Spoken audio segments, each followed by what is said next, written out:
Hi everyone. ਅੱਜ ਆਪਾਂ language ਦੇ ਬਾਰੇ ਡਿਸਕਸ ਕਰਾਂਗੇ। ਫਰਸਟ ਲੈਂਗੁਏਜ ਕਿਹੜੀ ਹੈ? Machine language. Computer can understand only the language of digital electronics. ਕਹਿੰਦੇ ਜਿਹੜਾ ਆਪਣਾ ਕੰਪਿਊਟਰ ਹੁੰਦਾ ਹੈ ਸਿਰਫ ਤੇ ਸਿਰਫ ਉਹੀ ਲੈਂਗੁਏਜ ਸਮਝ ਸਕਦਾ ਜਿਹੜੀ ਡਿਜੀਟਲ ਇਲੈਕਟ੍ਰੋਨਿਕਸ ਦੀ ਹੁੰਦੀ ਹੈ। ਠੀਕ ਹੈ ਜੀ। Digital electronics deals with presence and absence of voltage. कहते जिहड़ी डिजिटल इलैक्ट्रॉनिक्स हुंदी है कादी प्रैजेंस ते एबसेंट दे विच हुंदी है वोल्टेज दे विच। ठीक है जी। डिजिटल इलैक्ट्रॉनिक्स दे नाल जिहड़ी अपने अगे आपां कोई भी इनफॉर्मेशन कंप्यूटर नूं दिंदे हैं। ठीक है। उस तो बाद ह्यूमन लैंगुएज नूं ओह की है मशीन लैंगुएज दे विच ट्रांसफर करदा, जिन्हों आपां मेनली की कहने बाइनरी लैंगुएज कहने 0 एंड 1। ठीक है जी। Within the computer there are two logic can play their role. Their logics कहते जिहड़े कंप्यूटर दे विच दो लॉजिक हुंदे ने जिहड़े मशीन लैंगुएज दा की है रोल प्ले करते हैं। ठीक है जी। अगे आपां इत्थे दस्से गए ने आपां डिस्कस करांगे। फर्स्ट वन की है पॉजिटिव लॉजिक, सैकेंड वन की है negative logic. First one positive logic, here presence of voltage will be denoted by 1 and absence of voltage will be denoted by 0।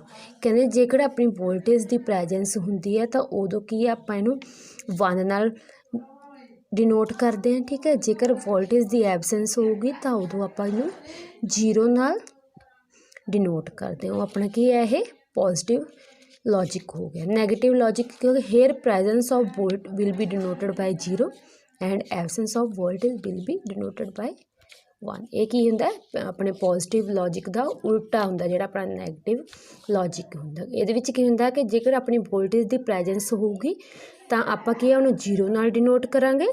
जेकर एबसेंस होगी वोल्टेज की तो उहनूं आपां 1 नाल डिनोट करांगे। प्रेजेंस एंड एबसेंस पहला ही आपने डिस्कस किया कि अपनी वोल्टेज की एबसेंस ते प्रैजेंस के विच आपां कोई भी इनफॉर्मेशन दिंदे कंप्यूटर नूं कि आपनूं मशीन लैंगुएज दे विच कन्वर्ट करके आपां नूं ओह किया अगे ह्यूमन लैंगुएज दे विच आपां नूं कोई भी आउटपुट किया वो दिंदा है। वो बाइनरी लैंगुएज की हुंदी अपनी 0 एंड 1। ठीक है। ये सारी जिहड़ी मशीन लैंगुएज हुंदी है ये अपने पॉजिटिव लॉजिक ते नैगेटिव लॉजिक दे उत्ते बेस्ड हुंदी है। ठीक है जी। एबसेंस ते प्रैजेंस ऑफ वोल्टेज यह लॉजिक ये बहुत ज़्यादा इंपॉर्टेंस रखता है। सैकेंड लैंगुएज अपनी किहड़ी है? Assembly language. Each personal computer has a microprocessor that manage the computer's arithmetical logical and control activities.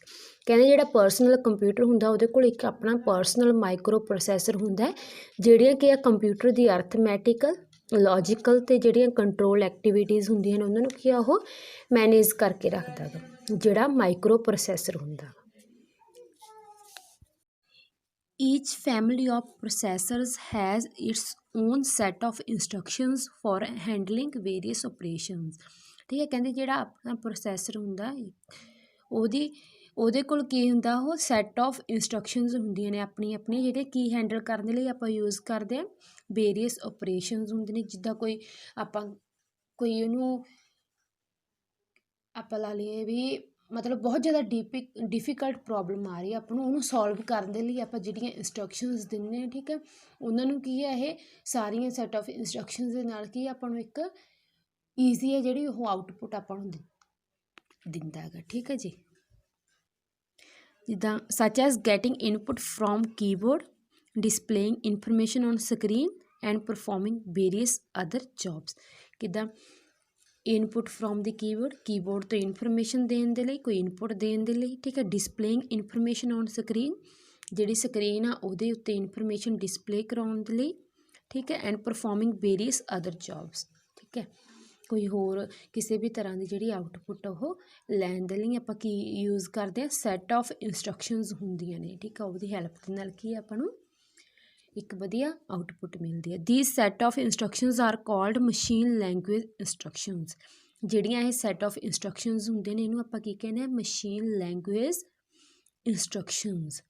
ठीक है जी। A process understand only machine language instructions. जिहड़ा प्रोसैसर हुंदा कोई माइक्रो प्रोसैसर हुंदा वो सिर्फ तो सिर्फ जिहड़ी मशीन लैंगुएज इंस्ट्रक्शनस हुंदियां ने ਸਿਰਫ ਤੇ ਸਿਰਫ ਉਹਨੂੰ ਹੀ ਉਹ ਅੰਡਰਸਟੈਂਡ ਕਰ ਸਕਦਾ, ਕਿਉਂਕਿ ਆਪਣੇ ਪਹਿਲਾਂ ਹੀ ਡਿਸਕਸ ਕੀਤਾ ਕਿ ਜਿਹੜਾ ਆਪਣਾ ਕੰਪਿਊਟਰ ਹੁੰਦਾ ਇਹ ਜਿਹੜੀ ਹਿਊਮਨ ਲੈਂਗੁਏਜ ਹੁੰਦੀ ਹੈ ਉਹਨੂੰ ਕੀ ਆ ਉਹ ਅੰਡਰਸਟੈਂਡ ਨਹੀਂ ਕਰ ਸਕਦਾ। ਉਹਦੇ ਅਲੱਗ ਤੋਂ ਉਹਦੀ ਪ੍ਰੋਸੈਸਿੰਗ ਹੁੰਦੀ ਹੈ, ਅਲੱਗ ਤੋਂ ਉਹਦੀਆਂ ਮਸ਼ੀਨ ਲੈਂਗੁਏਜ ਇੰਸਟਰਕਸ਼ਨਸ ਹੁੰਦੀਆਂ ਨੇ ਜਿਨ੍ਹਾਂ ਨੂੰ ਉਹ ਈਜ਼ੀਲੀ ਕੀ ਆ ਉਹ ਗ੍ਰੈਬ ਕਰ ਲੈਂਦਾ, ਈਜ਼ੀਲੀ ਉਹਨਾਂ ਨੂੰ ਅੰਡਰਸਟੈਂਡ ਕਰਦਾ ਗਾ। ਠੀਕ ਹੈ, ਉਸ ਤੋਂ ਬਾਅਦ 'ਚ ਕੀ ਆਪਾਂ ਨੂੰ ਆਊਟਪੁੱਟ ਦਿੰਦਾ ਗਾ ਉਹ।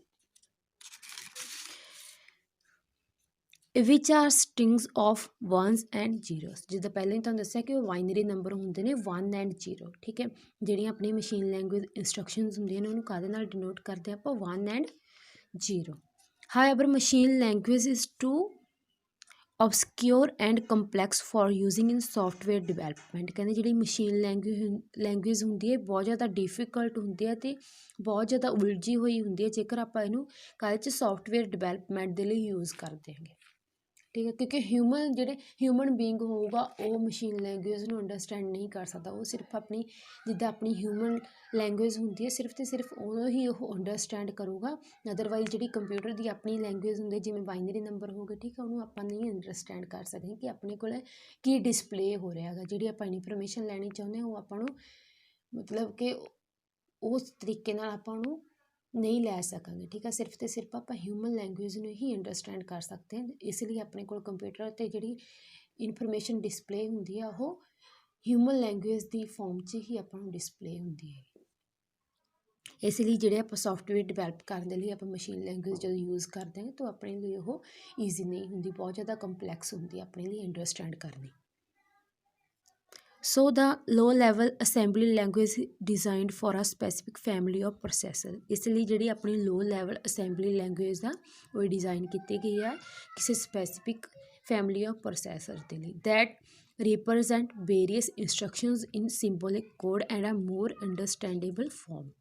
ਜਿਹੜੀ ਇਹ ਆਪਣੀ ਲੋ ਲੈਵਲ ਅਸੈਂਬਲੀ ਲੈਂਗੁਏਜ ਹੈ ਇਹ ਕਾਹਦੇ ਵਿੱਚ ਆਪਾਂ ਨੂੰ ਰਿਪਰਜੈਂਟ ਕਰਵਾਈ ਗਈ ਹੈ ਇੰਸਟਰਕਸ਼ਨ ਸਿੰਬਲਸ ਦੀ ਫੋਰਮ 'ਚ, ਕੋਡ ਦੀ ਫੋਰਮ 'ਚ, ਅਤੇ ਜਿਹੜੀ ਹੋਰ ਆਪਣੇ ਲਈ ਅੰਡਰਸਟੈਂਡੇਬਲ ਹੋਵੇ ਜਿਹੜੀ ਉਸ ਫੋਰਮ 'ਚ ਆਪਾਂ ਨੂੰ ਕੀ ਹੈ ਇਹ ਲੋ ਲੈਵਲ ਲੈਂਗੁਏਜ ਹੈ ਜਿਹੜੀ ਉਹ ਆਪਾਂ ਨੂੰ ਪ੍ਰੋਵਾਈਡ ਕਰਵਾਈ ਗਈ, ਆਪਣੇ ਲਈ ਡਿਜ਼ਾਈਨ ਕੀਤੀ ਗਈ, ਜਿਹੜੀ ਆਪਾਂ ਈਜ਼ੀਲੀ ਗ੍ਰੈਬ ਕਰ ਸਕਦੇ, ਈਜ਼ੀਲੀ ਕੀ ਹੈ ਆਪਾਂ ਅੰਡਰਸਟੈਂਡ ਕਰ ਸਕਦੇ। ਠੀਕ ਹੈ ਜੀ, ਇਹ ਆਪਣਾ ਅੱਜ ਦਾ ਟੌਪਿਕ ਸੀਗਾ languages, machine language and assembly language। Thank you।